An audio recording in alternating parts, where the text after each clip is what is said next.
Hi ನಮಸ್ಕಾರ. ಅಲ್ಲಿಂದ ನನ್ನ ಕನ್ನಡ ಚಾನಲ್ಗೆ ಸ್ವಾಗತ. ಈ ದಿನ ತುಂಬಾ ಸುಲಭವಾಗಿ ಮನೆಯಲ್ಲೇ ಇರುವಂಥ ಪದಾರ್ಥಗಳಲ್ಲಿ ತುಂಬಾ ರುಚಿಯಾದಂಥ ಚಿಕನ್ ಕಬಾಬ್ ಯಾವ ರೀತಿ ಮಾಡೋದು ಅಂತ ನೋಡೋಣ. ಅರ್ಧ ಕೆಜಿಯಷ್ಟು ಚಿಕನನ್ನು ತಗೊಂಡಿದ್ದೀನಿ. ಈಗ ಒಂದು ಪ್ಲೇಟ್ನಲ್ಲಿ 1 ಸ್ಪೂನ್ ಮೈದಾ ಹಿಟ್ಟು, ಅರ್ಧ ಸ್ಪೂನ್ ಕಡಲೆ ಹಿಟ್ಟು, 1 ಸ್ಪೂನ್ ಅಕ್ಕಿ ಹಿಟ್ಟನ್ನು ಸೇರಿಸ್ತಾ ಇದ್ದೀನಿ. ಇದ್ರ ಜೊತೆಗೆ ಕಾರ್ನ್ಫ್ಲೋರ್ ಇದ್ದರೆ ಅದೊಂದು 3/4 ಸ್ಪೂನಷ್ಟು ಸೇರಿಸ್ಕೋಬೋದು. ಖಾರಕ್ಕೆ ಬೇಕಾದಷ್ಟು ಒಣಖಾರದ ಪುಡಿನ ಸೇರಿಸ್ಕೋಬೇಕು. ಇದು ಮನೆಯಲ್ಲೇ ಮಾಡಿರೋಂಥ ಒಣಖಾರದ ಪುಡಿ ಆದರೆ ಚೆನ್ನಾಗಿರುತ್ತೆ, ಅಂಗಡಿ ಹಾಕೋದಕ್ಕಿಂತ ಮನೇಲಿ ಮಾಡಿರೋದೇ ಚೆನ್ನಾಗಿರುತ್ತೆ.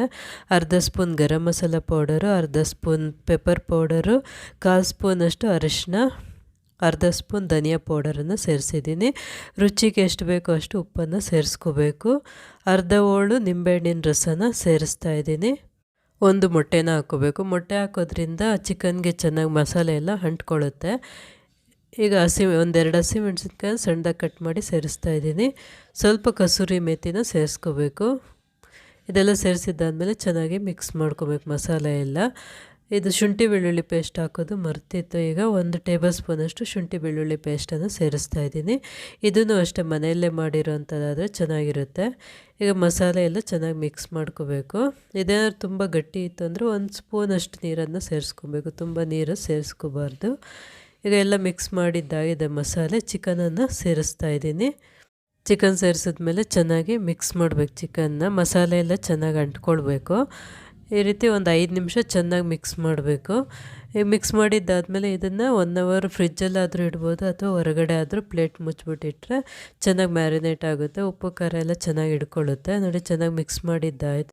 ಪ್ಲೇಟ್ ಮುಚ್ಚಿಬಿಟ್ಟು 1 ಅವರ್ ಹಾಗೆ ಬಿಟ್ಟಿದ್ದೆ. ಈಗ ನೋಡಿ ತೆಗಿತಾ ಇದ್ದೀನಿ. ಎಲ್ಲ ಚೆನ್ನಾಗಿ ಮ್ಯಾರಿನೇಟ್ ಆಗಿದೆ, ಚೆನ್ನಾಗಿ ಉಪ್ಪು ಖಾರ ಎಲ್ಲ ಇಟ್ಕೊಂಡಿರುತ್ತೆ ಇಷ್ಟೊತ್ತಿಗೆ. ಈಗ ಕರಿಯೋದಕ್ಕೆ ಎಣ್ಣೆ ಇಟ್ಕೊಂಡಿದ್ದೀನಿ. ಎಣ್ಣೆನ ತುಂಬ ಹೈ ಫ್ಲೇಮಲ್ಲಿ ಕರಿಬಾರ್ದು. ಎಣ್ಣೆ ಚೆನ್ನಾಗಿ ಕಾದ್ಮೇಲೆ ಮೀಡಿಯಮ್ ಫ್ಲೇಮ್ ಇಟ್ಕೊಂಡು ಕರೆದ್ಕೊಳ್ಬೇಕು. ತುಂಬ ಹೈ ಫ್ಲೇಮ್ ಇಟ್ಕೊಂಡು ಕರೆದ್ರೆ ಮೇಲೆಲ್ಲ ಚೆನ್ನಾಗಿ ಬೆಂದ್ಬಿಟ್ಟಿರುತ್ತೆ, ಒಳಗಡೆ ಎಲ್ಲ ಹಂಗೆ ಹಸಿ ಹಸಿ ಇರುತ್ತೆ. ಅದಕ್ಕೋಸ್ಕರ ಮೀಡಿಯಮ್ ಫ್ಲೇಮ್ ಇಟ್ಕೊಂಡು ಕರಿಬೇಕು. ಈ ಕಬಾಬ್ ಮಾಡೋವಾಗ ನಾವು ಕಬಾಬ್ ಪೌಡರ್ ತಂದು ಮಾಡೋದಕ್ಕಿಂತ ಈ ರೀತಿ ಮನೆಯಲ್ಲೇ ರೆಡಿ ಮಾಡ್ಕೊಂಡು ಮಾಡಿದ್ರೆ ರುಚಿನ ಚೆನ್ನಾಗಿರುತ್ತೆ. ಅದಕ್ಕೆ ಪೌಡರಲ್ಲಿ ಮಾಡೋದಕ್ಕಿಂತ ಈ ರೀತಿ ಮಾಡಿಕೊಂಡ್ರೆ ರುಚಿಯಾಗಿರುತ್ತೆ. ಈಗ ತುಂಬಾ ರುಚಿಯಾದಂಥ ಕಬಾಬ್ ರೆಡಿಯಾಗಿದೆ. ಸ್ವಲ್ಪ ಕೊನೆಯಲ್ಲಿ ಒಂದು 5-6 ಹಸಿಮೆಣಸಿನ್ಕಾಯಿನ ಎಣ್ಣೆಯಲ್ಲಿ ಫ್ರೈ ಮಾಡಿಬಿಟ್ಟು ಮೇಲೆ ಸೇರಿಸ್ತಾ ಇದ್ದೀನಿ. ಅದ್ರ ಜೊತೆ ಕಬಾಬ್ ಜೊತೆಗೆ ನೆಂಚ್ಕೊಂಡು ತಿನ್ನೋದಕ್ಕೆ ಈಗ ತುಂಬಾ ರುಚಿಯಾದಂಥ, ಎಲ್ಲರೂ ಇಷ್ಟಪಡುವಂಥ ಚಿಕನ್ ಕಬಾಬ್ ರೆಡಿಯಾಗಿದೆ. ಈ ವಿಡಿಯೋ ಇಷ್ಟವಾದಲ್ಲಿ ಲೈಕ್ ಮಾಡಿ, ಕಮೆಂಟ್ ಮಾಡಿ, ಶೇರ್ ಮಾಡಿ, ಸಬ್ಸ್ಕ್ರೈಬ್ ಮಾಡಿ.